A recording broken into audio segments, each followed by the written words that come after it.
माननीय श्री मुलायम सिंह जी ने अभी जो बात यहाँ पर कही है, और मुझे अच्छा लगा कि लालू जी आज उनका समर्थन कर रहे हैं। प्रधानमंत्री के लिए भले ही उन्होंने समर्थन न किया हो, लेकिन आज समर्थन कर रहे हैं, पता नहीं किस बात के लिए। लेकिन मैं आपके माध्यम से पूरे सदन का ध्यान आकर्षित करना चाहता हूं उन मुद्दों की ओर जो आज भी सदन की मर्यादा के विरुद्ध यहाँ पर बातें हो रही हैं और किस प्रकार से गुमराह किया जा रहा पूरे देश को। अयोध्या में 3 प्रकार की परिक्रमाएं होती हैं, पंचकोसी, 14 कोसी और 84 कोसी।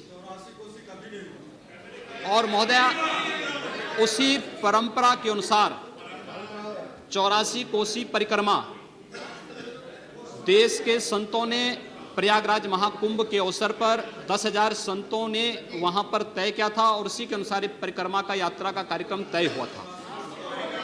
महोदया, मैं स्पष्ट कर देना चाहता हूं कि अयोध्या में श्री राम जन्मभूमि, जिस पर माननीय उच्चतम न्यायालय ने इलाहाबाद उच्च न्यायालय की खंडपीठ के निर्णय के बाद स्थगनादेश दिया है, उससे 25-30 किलोमीटर दूर बस्ती जनपद के मखोड़ा नामक स्थान से, जहां पर महाराज दशरथ ने पुत्रेष्टि यज्ञ किया था, उस स्थान से इस परिक्रमा यात्रा को प्रारंभ होना था और विशुद्ध धार्मिक यात्रा थी। इसमें किसी राजनीतिक दल का कोई हस्तक्षेप नहीं था। बिल्कुल 200-250 संतों को इस यात्रा में चलना था और 13 सितंबर तक ये 20 दिन की यात्रा है। लेकिन जिस प्रकार से धार्मिक स्वतंत्रता के मौलिक अधिकार पर उत्तर प्रदेश सरकार ने प्रहार किया है, महोदय, पहली बार ये देखने को मिला है कि लगभग 2000 से अधिक संतों को गिरफ्तार किया गया है और पूरी तरह अपमानित किया गया है। यहां तक कि अयोध्या जी में सरयू जी का स्नान करने वाले जो संत ऐसे हैं जो केवल सरयू जी का स्नान करते हैं, उसी का जल का ग्रहण करते हैं, उन्हें वहां सरयू जी का पूजन नहीं करने दिया गया, स्नान नहीं करने दिया गया, जबरन उठा करके बंद कर दिया गया, उन पर लाठियां चलाई गई हैं, पूरी तरीके से अपमानित करके। सबसे पहले तो सरकार ने हमारे संवैधानिक और मौलिक अधिकारों का हनन किया है।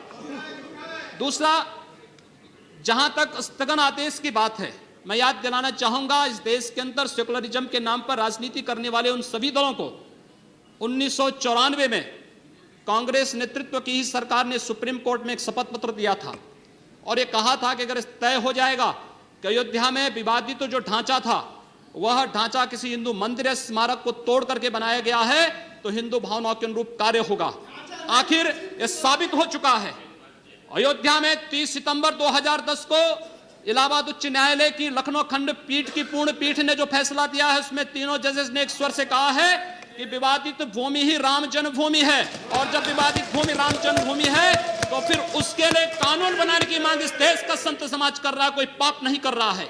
हम अपने हक को मांग रहे हैं और हम यही मांग कर रहे हैं कि अयोध्या में राम जन्मभूमि में भव्य मंदिर का निर्माण होना चाहिए, कानून इस सरकार को लाना चाहिए, क्योंकि सुप्रीम कोर्ट में शपथ पत्र कांग्रेस नेतृत्व की सरकार ने उस समय दाखिल किया था और उसी क्रम में हम मांग कर रहे हैं। और संतों को उनके हकों से वंचित किया जा रहा है, उनके धार्मिक यात्रा को प्रतिबंधित किया जा रहा है, उन्हें अपमानित किया जा रहा है। और किस समाजवाद की बात मुलायम सिंह जी कर रहे हैं, किस संविधान की बात कर रहे हैं? ये समाजवाद है। स्वयं राष्ट्रीय अध्यक्ष हैं, इनके 2 भाई महासचिव हैं, इनका पुत्र प्रदेश अध्यक्ष है।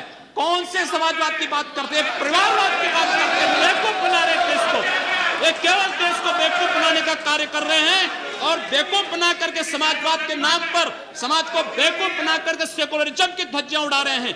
30 दंगे उत्तर प्रदेश के अंदर हो चुके हैं महोदया, 1 वर्ष में 30 बड़े-बड़े दंगे। हर दंगे में हिंदू प्रताड़ित हुआ है, हिंदू जेल में बंद हुआ है और ये सरकार परंपरा की बात करती है। किस परंपरा की बात इस सरकार कर रही है? कि आतंकवादियों के खिलाफ दायर मुकदमों को वापस लेना कौन सी परंपरा का हिस्सा है?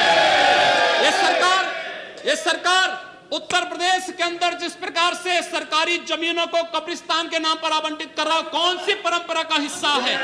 जिस प्रकार से वहां के गरीबों, वहां के पिछड़ी जाति, वहां के अनुसूचित जाति के हकों पर डकैती डला करके ये सरकार जिस प्रकार से जंगल राज कायम की उत्तर प्रदेश के अंदर, आखिर वो किस परंपरा का हिस्सा है? और इसीलिए इसलिए मैं आज के इस माध्यम से आपसे अनुरोध करना चाहूंगा, उत्तर प्रदेश सरकार ने उत्तर प्रदेश के अंदर हमारी धार्मिक भावनाओं का अपमान किया है, संतों को अपमानित किया है।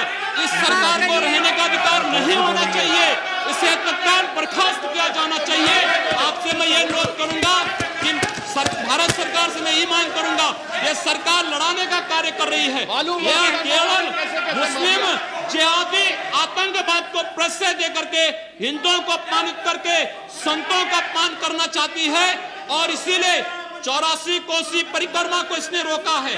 महोदया, जितनी फोर्स वहां लगाई गई उसका दशांश भी महोदया उसका केवल दशांश भी केवल सुरक्षा के लिए देखी 200-250 संत अपनी धार्मिक यात्रा को शांतिपूर्ण ढंग से निकालते।